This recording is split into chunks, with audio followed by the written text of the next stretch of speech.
Today is just gonna kind of be a free verse video. I'm gonna be talking just about like what's going on, where my head's at, and then also about kind of why, or at least in part, why my head is where it is. And that is what the title of this video is about. So today I woke up super tired. I didn't get enough sleep, and I was just doing some of the things that I had to do. And I was with some friends, and we were like together, but we were all kind of doing our own thing. And normally with my friends, I'm pretty happy and energetic. Like they just are such a positive part of my life. So normally when I'm with them, I am in a good, happy mood, or if I'm not, they're able to like bring me out of the negative mood that I'm in and get me to not be so down. But today was different. I feel like I just like truly just needed time to be with myself and my thoughts and just focus, but also at the same time just exist, like just be in the world by myself, like completely isolated, like not just at a park or in a coffee shop, like genuinely in the middle of nowhere for a little bit with just me and myself. Like that's kind of what I needed while I was with my friends and I didn't get to be in isolation. We were still kind of like isolated. We were in the car together and it was pretty quiet around us. Once they calmed down and they started doing their own things, then it was kind of like me getting my little moment of peace, but also knowing that my friends are right there and yeah, they're doing their own thing and they're in their own world, but at the same time, I know that they're right there for me, that I'm not isolated. If I want to mentally be isolated, I can, but physically, like, I have my friends there. They're there for me. And that was just a really comforting thing. Like they didn't say anything to me. I didn't tell them what I was feeling or anything. At least in my opinion, there's just something special about being a comfort or something of the sort for another person. I feel like most of the mental energy was going towards how I'm feeling and not towards what I needed to do. So I just really was not able to concentrate and do the things that I needed to do. So that was really hard and frustrating. Like you have a certain amount of time to do something, and if I can't focus, then I can't get what I need to get done. And if I only have a certain amount of time to do it and I don't do it, then that means I'm not getting it done or I'm not doing a sufficient job. So then that gets frustrating. And so it was kind of just like a cycle of frustration. And then I got home and I saw that I didn't have my water bottle and was not in the car. So then I was just like, of course. Of course, this happens after what's going on today, what happened yesterday. Now I don't have my water bottle. And of course, it's just a minor inconvenience, but there's those days or those times where you're kind of already not having the best day, and something small can just like trigger you, or just seem a lot bigger, or yeah, a bigger deal than it would be if that event happened, in the context of a neutral or a good day for you. So me losing my water bottle was kind of just like not really, just was not what I needed. It was like the cherry on top, but in a bad way. I am just in such a weird state of mind that it's like I didn't even have the energy to have a meltdown. Like, I didn't even have the mental capacity to have a meltdown. I was just like, that happened. Okay. Like, okay. It's kind of just like at the point of acceptance of everything. Like, you don't expect anything good. That sounds very, very depressing. And I don't mean for it to sound depressing, but just like you don't expect anything good. And so when something bad happens, you're just like, okay, like, of course, that's just uh, that's just what's happening right now. I keep on talking and talking, but I still haven't even said what, started this whole thing. So basically, yesterday I watched most of the movie Beautiful Boy. I say most because I just finished it yesterday. Background: it is based off of two memoirs, one written by the father and one written by the son. And it's about addiction and drugs and addiction to drugs, and the story of relapse and recovery, and family, and especially the relationship between the son and the father. Basically, the film had already ended. I was just looking at a black screen, and there was just some text that was on the screen, and I started crying at that. So, what I read, what it was that made me cry, was about drug rehabilitation facilities and how they are underfunded. And I mean, guys, it was like one sentence, like, it was just one sentence. And I read it and then I started crying. It was just hard because, especially after seeing that story, like how emotional it is, and how, like, there's just so much that goes into it, like time, energy, money. There is so much that goes into addiction and being a family member to someone who is suffering from an addiction. There's just so much that goes on physically, emotionally. It's just like all encompassing. So after seeing that and then reading that treatment facilities are underfunded, I mean, I know what drug addiction looks like, and I know that rehab facilities are underfunded, treatment facilities are underfunded. Um, I also know that treatment facilities aren't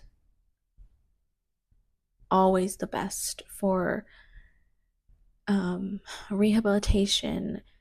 There are certain drugs that a rehab can definitely work for and is like proven to be effective with, but then there are certain drugs that rehab, it's not, at the very least, it's not the most effective treatment to getting over that addiction to a drug. I don't know how much you guys know about drug use, but there's drug use, drug abuse, and then drug addiction. So those are three levels. Use is like, oh, going to the party, yeah, I'll take some drinks. Drug abuse would be where it's starting to get in the way of your life and your, the things that you need to do, like go to work, go to school, take care of your family, whatever it may be. It's starting to affect that and get in the way, like maybe you're hungover or something. And then, like, frequently. And then drug addiction would be probably what you guys are more familiar with, which is where it is like in control of your life. That is, addiction is a disease.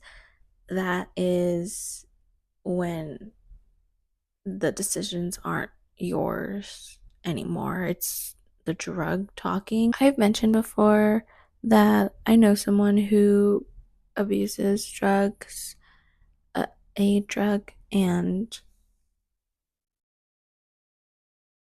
I've had to deal with so many side effects of that. I don't abuse the drug, yet my relationship with this person and like the dynamics and everything like that has affected me and who I am. And it's taken things away from me, or it has just negatively impacted me in one way or another. It gets in the way of my friendships sometimes, and it just takes away things that other people might not even think twice about. For me, I actually do think about. I just think that that brought up some feelings and emotions, and I just was crying for, I think, almost 3 hours, and it was pretty rough.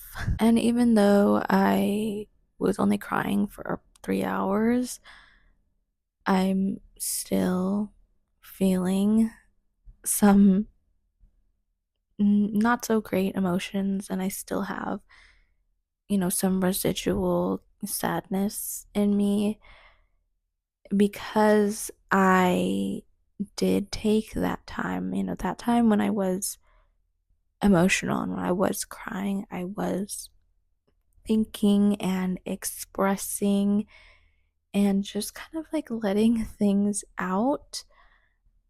I keep so much in, and I've said that I've gone to therapy or that I was in therapy. I know I've said it a number of times.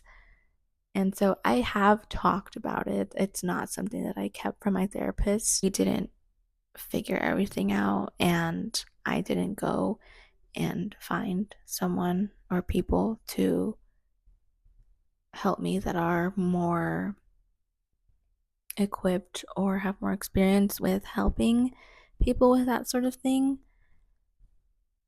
So I feel like yesterday I kind of was having a bit of a moment to process and understand and heal a little bit from my relationship with that person. There is a need for funding to help with the drug epidemic. There's so many out there. There's so many drugs out there. It's not just the preventative side, there also needs to be funding for the treatment side, not only for the specific treatments, but also funding for research. How, like I said, rehab doesn't help as much or as well with certain drugs. So researching how to help these people who are addicted to drugs that don't respond well to rehabilitation treatment. What can we do for them? How can we help them? Because so often people are just left, they get addicted and they become abandoned. And what makes me so sad is that there are millions and millions of people out there who are struggling with addiction, who are dying. It feels like nothing's happening. Again, it is not a lie, it's not a myth. Treatment and like just things related to help people with drug abuse and drug addiction, like they're underfunded. They need more funding, they need more people to care. They need more people to care. People are so quick to just say, that's on them. That's their problem. They just need to stop. And there is no understanding that drug addiction is a disease, that it is not the person in control anymore. It is the drug that has a hold on them. And they're not just, people who don't think. They're people, they're people because they cross the line from drug abuse to drug addiction. It doesn't mean that their life is worth less than another person's. They still deserve to have help. They still deserve to have support. We need to see these people as humans who need help, who need love, who need support. We need to prioritize, again, not only the prevention, but also the treatment. The way I see it, we're just letting these people die. We're just letting them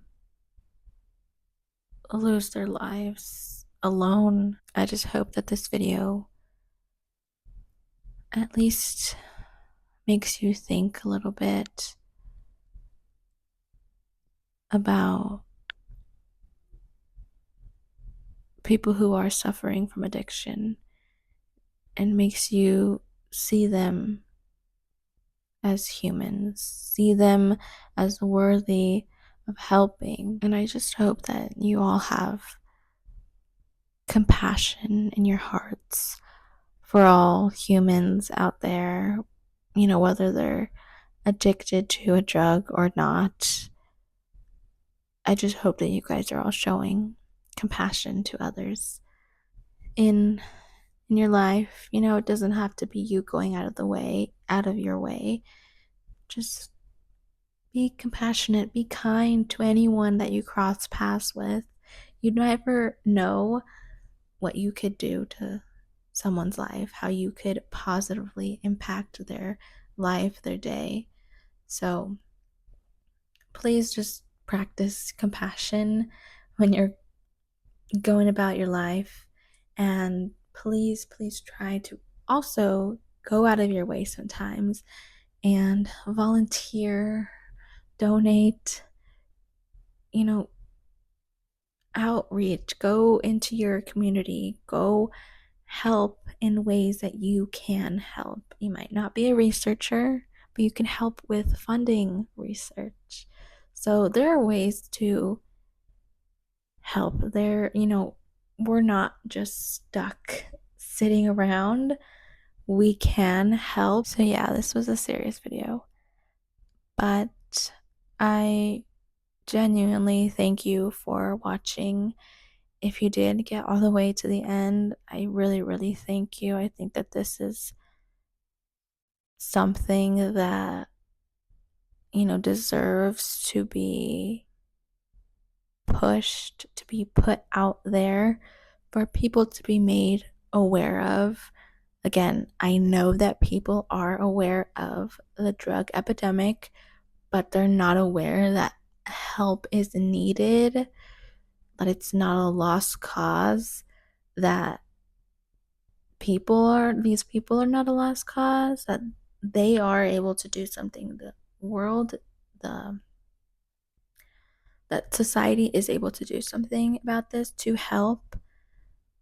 So